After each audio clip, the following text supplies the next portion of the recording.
Yeni bir videodan herkese merhaba. Bugünkü konumuz Albert Pike. Albert Pike, Masonluk tarihinin en tartışmalı figürlerinden biri olarak bilinir. 19. yüzyılın önemli hukukçularından, yazarlarından, şairlerinden ve askeri figürlerinden biri olan Pike, özellikle Morals and Dogma kitabıyla Masonik felsefenin şekillenmesinde büyük rol oynamıştır. Ancak onun ismi yalnızca Masonluk ve felsefeyle değil, aynı zamanda farklı komplo teorileriyle de anılmaktadır. Pike'ın ezoterik fikirleri, ona dair üretilen mitler ve yazdığı iddia edilen mektuplar günümüzde bile hala tartışma konusu olmaya devam etmektedir. Peki bu önemli karakter yani Albert Pike gerçekte kimdir? Albert Pike 29 Aralık 1809'da Boston, Massachusetts'te doğdu.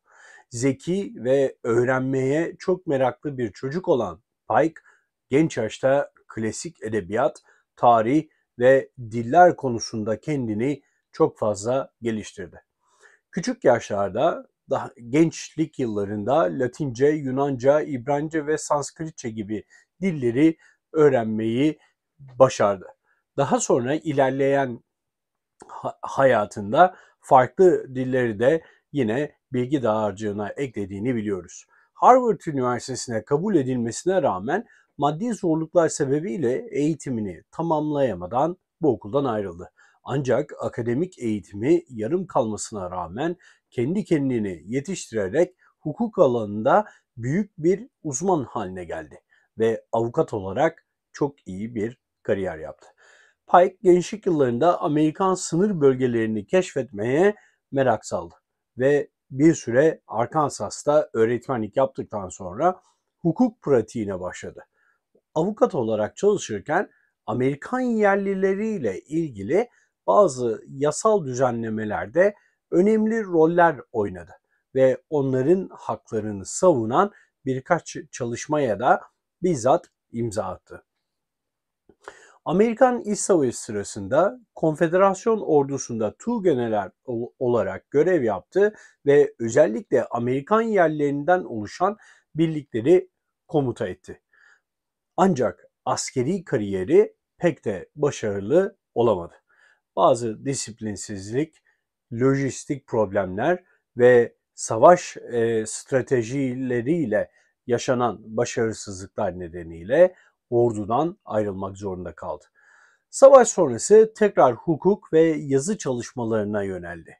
1871 yılında en ünlü eseri olan Morals and Dogma of the Ancient and Accepted Scottish Rite of Freemasonry kitabını yayımladı. Bu kitap benim kütüphanemin en değerli kitaplarından bir tanesi olarak durmaktadır. Birinci basım 1871 yılında gerçekleşmiş, ikinci basım ise 1872 yılındadır. Bu kitap benim en değerli kitaplarımdan bir tanesidir.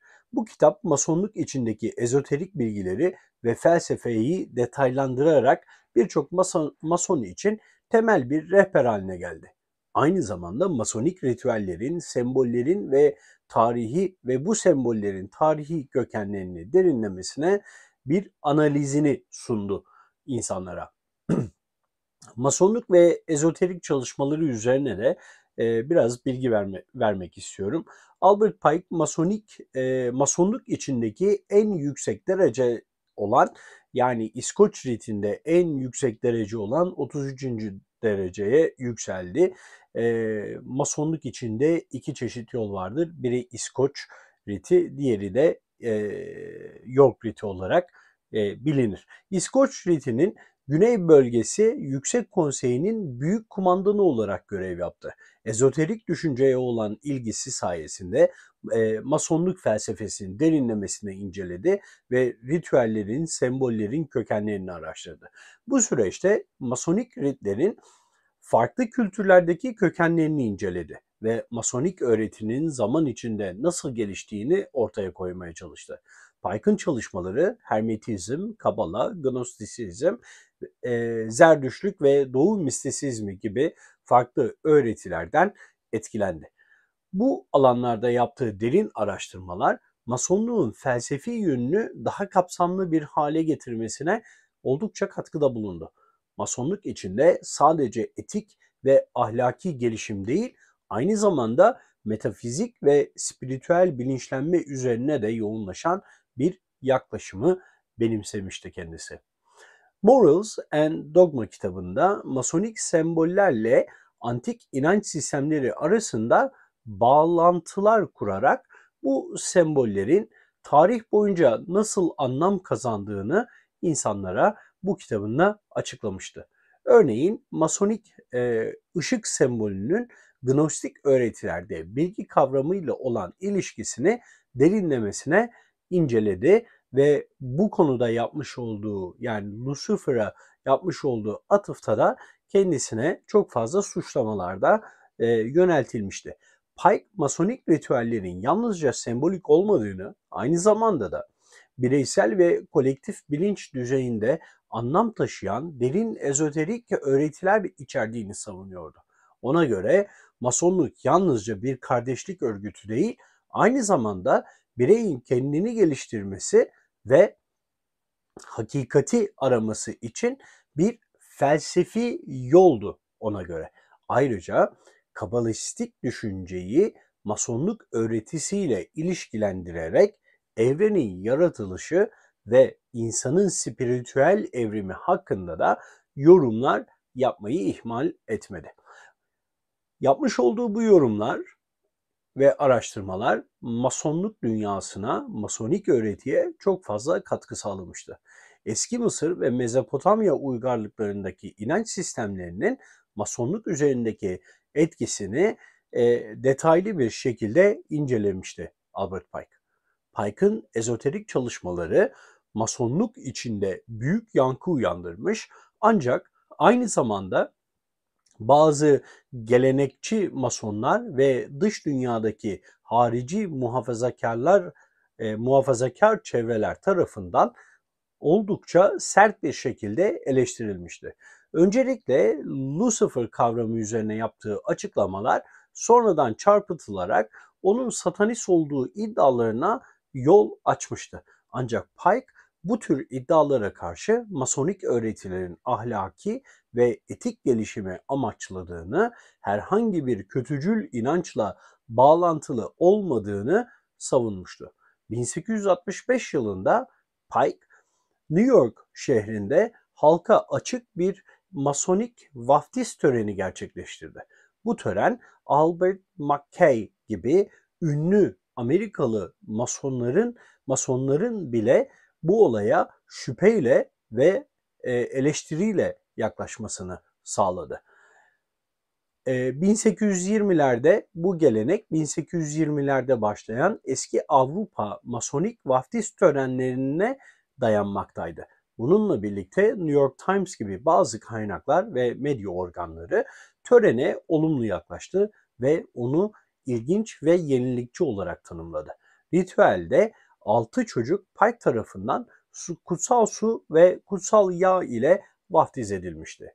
Morals and Dogma kitabı ve Masonik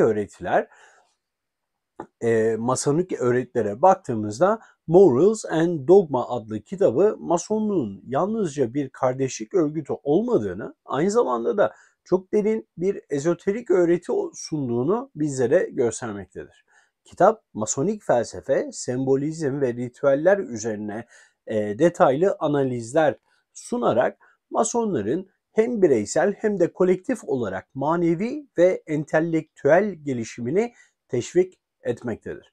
Kitabın bazı bölümlerinde antik dinler, mitolojik figürler, mistik öğretiler ve semboller detaylı bir şekilde incelenmiş ve aralarındaki bağlantı iyi bir şekilde anlatılmıştır. Pike, Masonik öğretinin kökenlerini tarih boyunca farklı kültürlerin inanç sistemleriyle ilişkilendirerek Masonluğun yalnızca modern bir oluşum olmadığını, kadim bilgelik geleneğinin bir parçası olduğunu savunmuştur. Bu kitap ilk zamanlar yalnızca 32 ve 33. derece Masonlara verilmiş ve uzun yıllar haricilerden uzak tutulmuştur. geniş kitlelerden uzak tutulmuş ve okunmasına izin vermemiştir. Fakat şu anda Amerika Birleşik Devletleri'nde, yani benim yaşadığım yerde, her kitapçıda bulunabilir. Masonik ritüellerin içsel anlamlarını açıklamakla kalmamış bu kitapta, aynı zamanda da bu ritüellerin tarihsel bağlamlarını da derinlemesine analiz etmiştir. Özellikle şu ifadeleri çok dikkat çekicidir kanımca. Masonluk herkesin aynı Tanrı'ya ibadet ettiğini öğretir. Ancak bu Tanrı'nın farklı isimleri ve bu Tanrı farklı sembollerle anıldığı bilinmelidir der. Gerçek ışığı arayanlar bu sırları çözebilirler diye bitirir Pike. Pike, Masonluğun evrensel bir öğreti olduğunu ve farklı dini inançların ortak noktalarının bulunduğunu savunmuştur. Yakında Amerika Birleşik Devletleri'nde yayınlanacak olan bir kitabım var. Bu kitapta da inanç sistemlerinin ortak noktalarını kaleme almaya çalıştım. Yani Pike'ın çalışmalarına bir benzerini ben de yakında sizlerle paylaşacağım.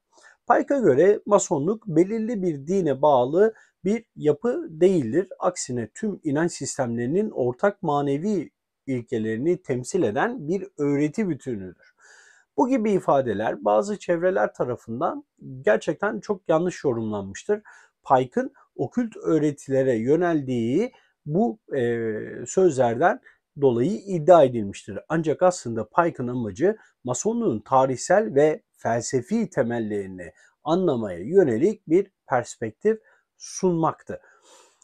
Albert Pike'ın mirası ve günümüzdeki önemi de oldukça değerlidir. Neden? Çünkü çok yönlü bir karakterdir, tarihi bir karakterdir ve bu konuda da konuşmak çok değerli olacaktır. Albert Pike, Masonluk dünyasında hala büyük bir saygı görmektedir. İskoçya'nın güney bölgesindeki en büyük entelektüel figürlerden biri olarak kabul edilir kendisi ve Masonik sembolizmin en kapsamlı yorumcularından biri olmuştur daima. Onun felsefi ve ezoterik çalışmaları Masonlar arasında hala çok önemli bir yere sahiptir. Yazıları ve eserleri Masonluk içindeki birçok ritüelin şekillenmesine katkıda bulunmuş ve Masonik öğretilerin akademik düzeyde incelenmesini sağlamıştır. Bununla birlikte Pike, Amerikan İç Savaşı'ndaki rolü nedeniyle oldukça çok tartışılan figürlerden bir tanesi olmuştur.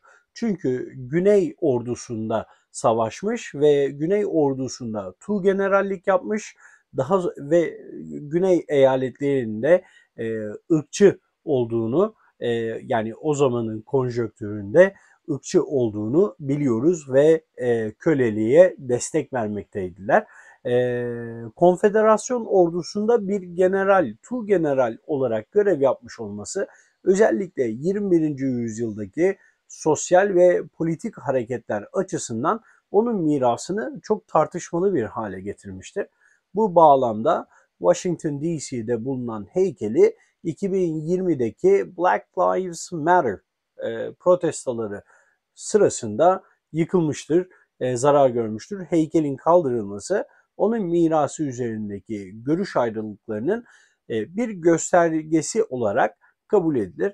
Öte yandan Masonluk karşıtı komple teorileri nedeniyle Pike daha birçok spekülatif teorinin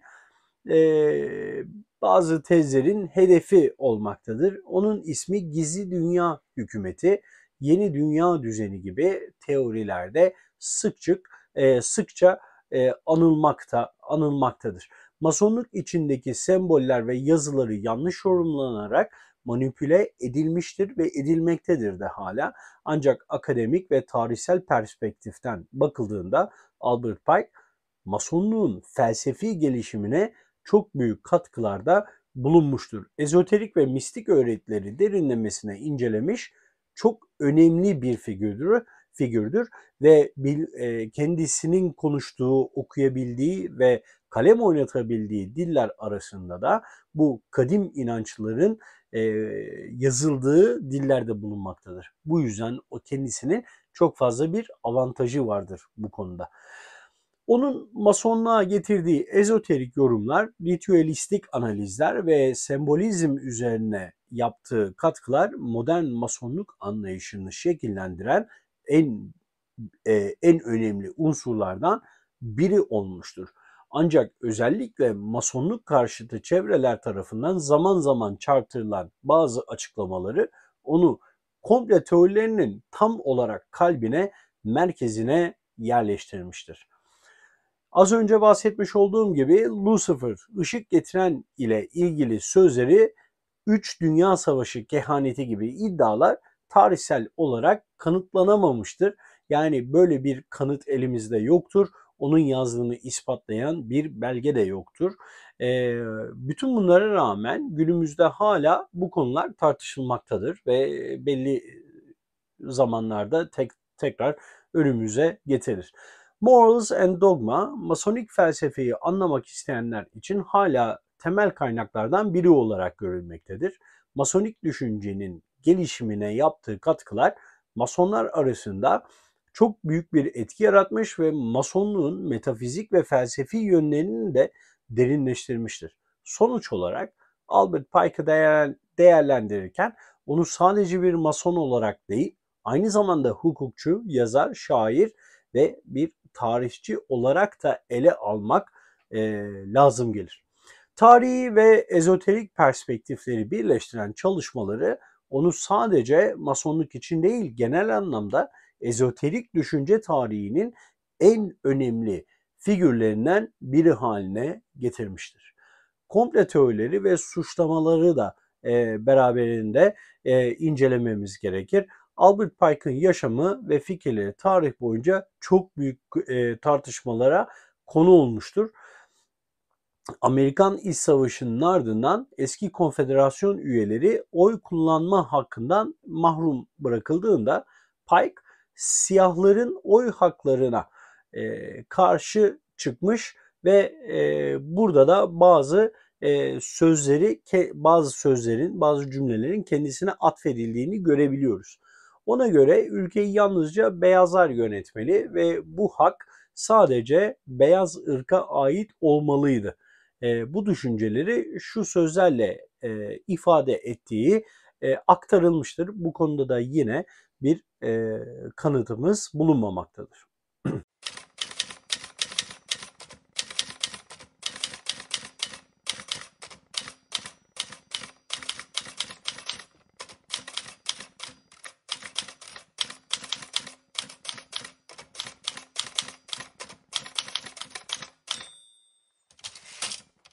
Masonluk üyeliği konusunda da benzer bir tutum sergileyen Pike, siyah masonların düzen içinde yer almasını istemediğini belirttiği şu sözlerle anılır.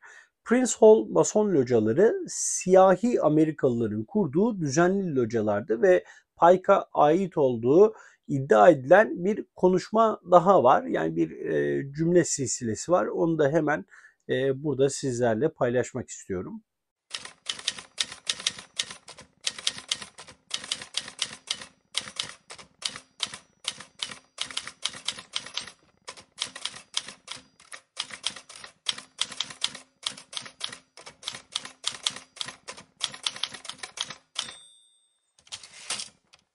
Ancak Pike'ın yaşamının sonlarına doğru bu düşüncelerinde bir değişiklik olduğu iddia edilmektedir. Yine ırkçı olduğu, siyahi Amerikalıları sevmediği kanıtlanamasa da yine bu konuda bazı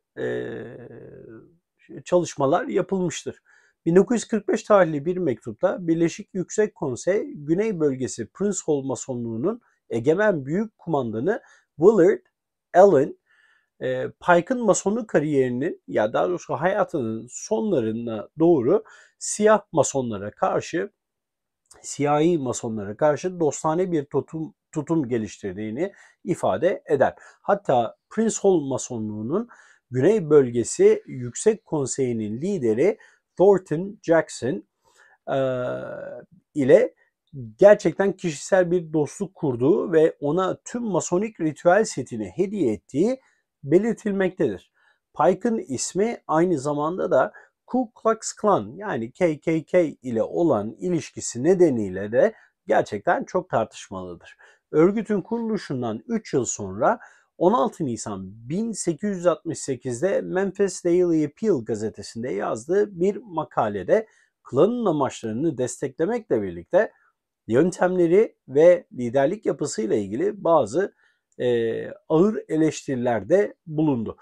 Bununla birlikte Ku Klux Klan'dan daha büyük bir merkezi bir organizasyon olması amacıyla Güney Kardeşliği'nin Büyük Birliği adını verdiği gizli bir topluluk önerdiği söylenir. Bu topluluk için şu ifadeleri kullandığı da iddialar arasında yer alır. Pike şöyle der, eğer gücümüz olsaydı, eğer bunu gerçekleştirebilseydik, Güney'de siyahların oy hakkına karşı olan her beyaz erkeği eksiksiz, aktif, güçlü bir organizasyona sahip, herkesin birleşik iradesini icra edecek küçük bir yönetici grubunun bulunduğu ve varlığı sadece üyeler tarafından bilinen bir büyük Güney kardeşliği içinde birleştirirdik dediği iddia edilir. Yine bununla ilgili dokümansal bir kanıtımız bulunmamakta. 1905 yılında yayımlanan Ku Klux Klan Kökeni, Büyümesi ve Dağılması adlı kitapta Walter Linwood Fleming, Pike'ı Klan'ın baş yargı yetkilisi olarak tanımlamıştır. Fakat elinde bir kitap, bir belge yoktur bunu kanıtlayacak. 1924'te yayımlanan Authentic History, Ku Klux Klan 1865-1877 adlı kitabında Susan Lawrence Davis, Pike'ın Nathan Bedford Forrest tarafından Klan'ın baş yargı yetkilisi olarak atanıp Arkansas bölgesinde Büyük Ejder yani Grand Dragon ünvanı ile Klan'ı yönettiği iddia edilmiştir.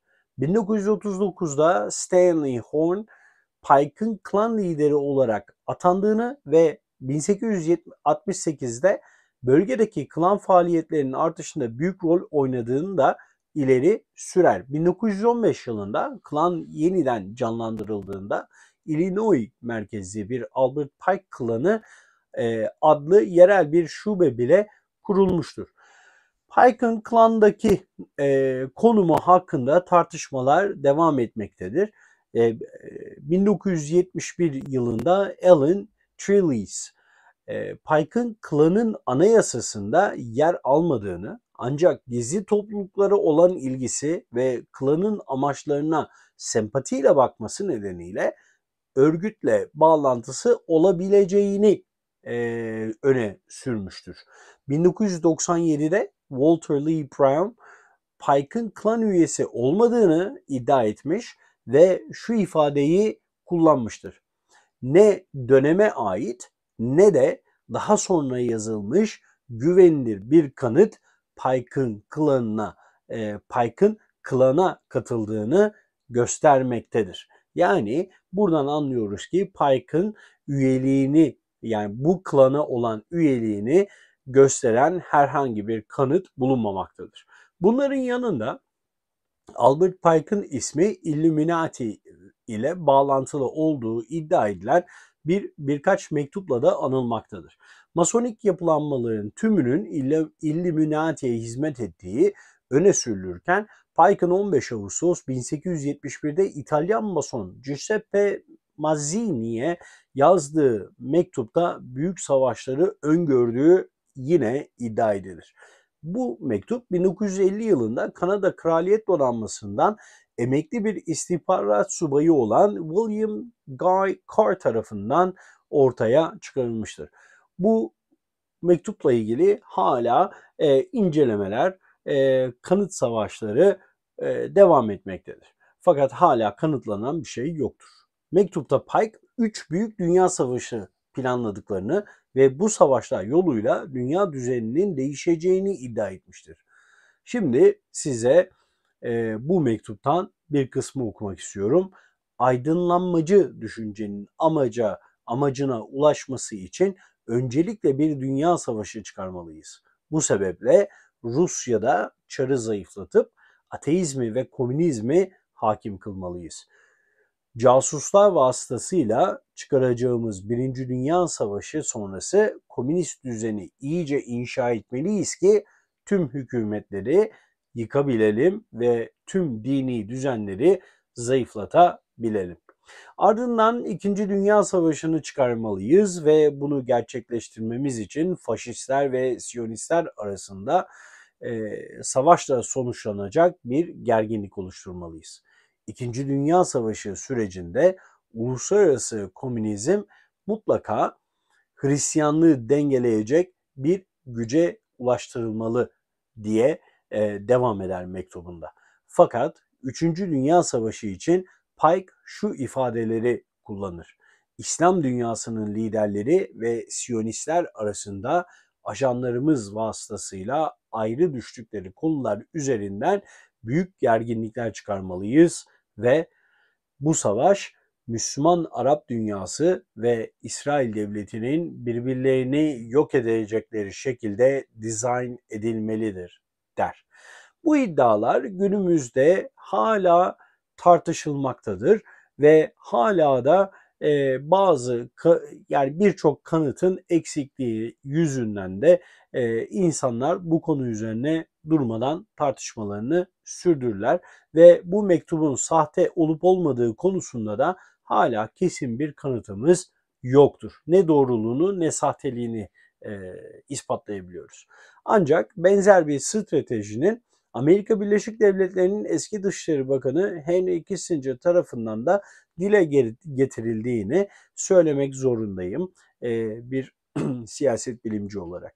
Albert Einstein'ın şu sözü de çok önemlidir. Kendisine soruluyor 3. Dünya Savaşı'nda ne gibi silahların kullanılacağını.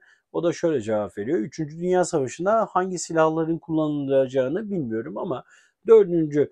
Dünya Savaşı'nda taş ve sopalar olacağından eminim diyor.